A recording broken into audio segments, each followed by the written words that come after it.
And Natisha Heidemann comes in and usually does play at this time in the game anyways. And we've seen a lot of the two of them together so far this season. 19-15, Connecticut leads Minnesota. Heidemann's 3-ball, too strong. Rebound goes to Peters. Rivers, now back to Peters. 3-ball for Haley Peters. Undrafted in 2014, last played in the WNBA in 2019, and has found her way onto this roster. Second quarter. Connecticut continuing to do a good job. Oh, there Lafisa Collier gets through the defense of Connecticut, but offensively they're shooting 47.4% and really doing a nice job of moving the ball side to side, as Mabry said in her interview with Allie. And there's a cutting Rivers and a friendly roll. Sanaya Rivers just found enough space to get that shot up and in, and look at this, 24-17. Connecticut. Rivers on top. The rookie looks like she belongs in this league. And there's Collier with her first three-pointer of the night. Minnesota's first made three in 6 attempts. Meanwhile, Connecticut is 4 of 7 from deep, really shooting it well. On Tuesday in that loss to Las Vegas, the Sun only made 3 three-pointers the entire game, and they already have 4 here tonight. Peters inside the three-point line, but Haley Peters has drained another one. She's 3 of 3 with 7 points. And I'll tell you what's dangerous is anytime a team comes in and they haven't won a game yet.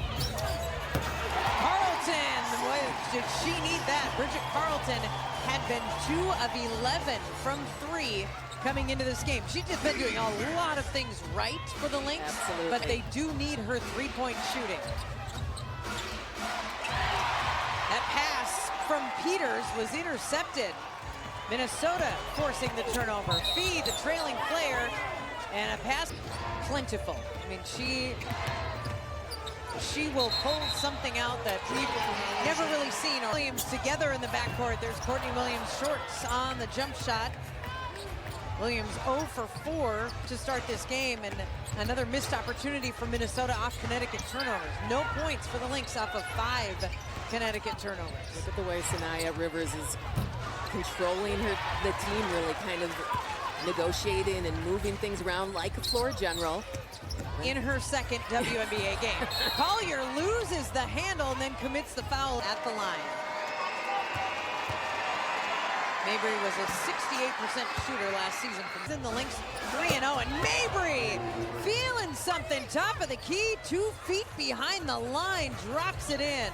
Marina Mabry had really been struggling from the three-point line, shooting 15% before she arrived here at Target Center. Yeah, 8 for 32 coming in from the field, and overall, and from 3, 2 of 13. Collier. Collier getting around the defense, no call, a lot of contact.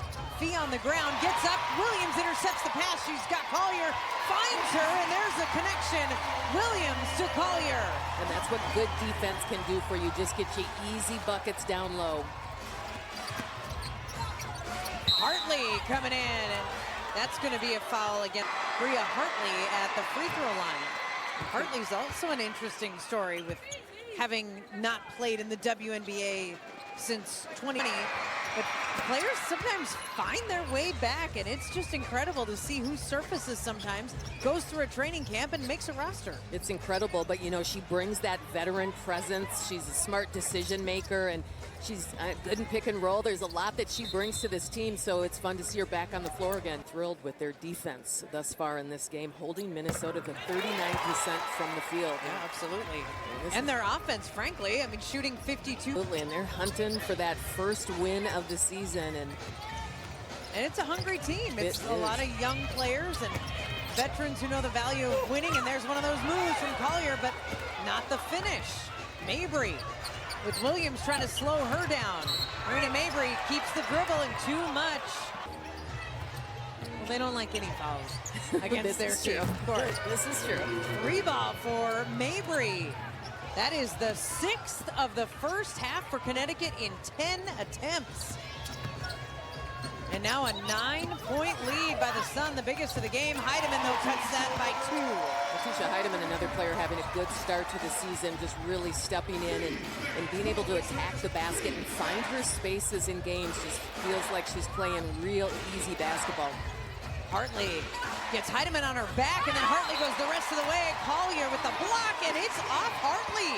How about Napheesa Collier, Defensive Player of the Year, showing you exactly why. Yeah, that's good-looking basketball right there, and Fee knows it. Williams and Heidemann. Jessica Shepard made a splash in her first stint in this game, her first run. Carlton off the front of the rim with that three-pointer. So Sheldon will bring it over. Connecticut has 12 assists on 13 made shots. 7 different players have an assist for the Sun. And there's another one. Marina Mabry will get the assist on the three-pointer from Haley 3 in this half. And that's exactly what Connecticut talked about before the game, is wanting to be able to move the ball much better offensively. You're seeing it here tonight. Demonstrativeness, but the fact that she just threw the ball out of bounds because that's how much she believes she needed to make the point. She just forced a turnover when her team is down by 10, and her team has been turning it over, and it's an issue. And that, I mean, it was just a little bit shocking to see Napheesa react like that, but that tells you how strongly she feels about the no calls. Agreed, 100%. Peters, that time rolls off. Nelson Adota, offensive rebound. That one's blocked. Nelson Adota. Mabry, the lob. Olivia Nelson Adota right off the glass. That was a beautiful high-low play for Connecticut. And the reason she gets that ball as Nelson Adota is because of her movement. She is moving so well without the ball, really actively calling for the ball. Courtney Williams, the sling pass. Heidemann, one more pass. Collier from the wing, 3. Misstep there by the Connecticut Sun, leaving Napheesa Collier wide open on the three-point line. Collier has 11 points in the second quarter. She had 2 in the first. Hartley slings it to Peters. And Mabry is fouled on her drive. Not a super efficient night. 4 team fouls on the Lynx after that one, and Samuelson's trying to not pick up number 5. Boy, it's getting physical out there. JC Sheldon connects on three-pointer number 8 of the half for the Sun. That's a big-time shot right there for JC Sheldon. It really got her team pumped up. The Connecticut bench was into that one. 43-31, a 12-point lead is the largest of the night so far for Connecticut. Shepard, spin move! That was a move with purpose. Jessica Shepard was wanting to get the ball, and that was just a beautiful spin move, created space. Mabry to Nelson Adota, and again, Olivia Nelson Adota went clean off the glass. And it's her patience offensively, just waiting for the defense to pass by. Just great finish at the rim. Samuelson, fouled by Mabry, put in for Minnesota. Not sure if they're checking with timeouts or what the holdup is. Randy Richardson is talking to the scorer's table, and now we have the ball inbounds. Randy Richardson, Michael Prince, and Kelsey Reynolds are officials tonight at Target Center. Collier posting up against Peters, and Peters goes to the ground. There's not a lot you can do when Napheesa Collier gets the ball that deep in the paint. That one rolls off for Rivers, out of bounds, stifling blocks. It's kind of completely one way or the other. Hartley, hard into Carly Samuelson. Wow, that was a tough collision. And Courtney Williams ended up being carnage in it as well. Look at this. This looks like it hurts, just getting all tangled in the momentum of her body. Still a hard collision, especially when you take out one of your teammates as a result. That is a turnover. Samuelson almost had it and saved it from going out of bounds, but it ends up as turnover number 8 for the Lynx in this first half. Connecticut also has 8.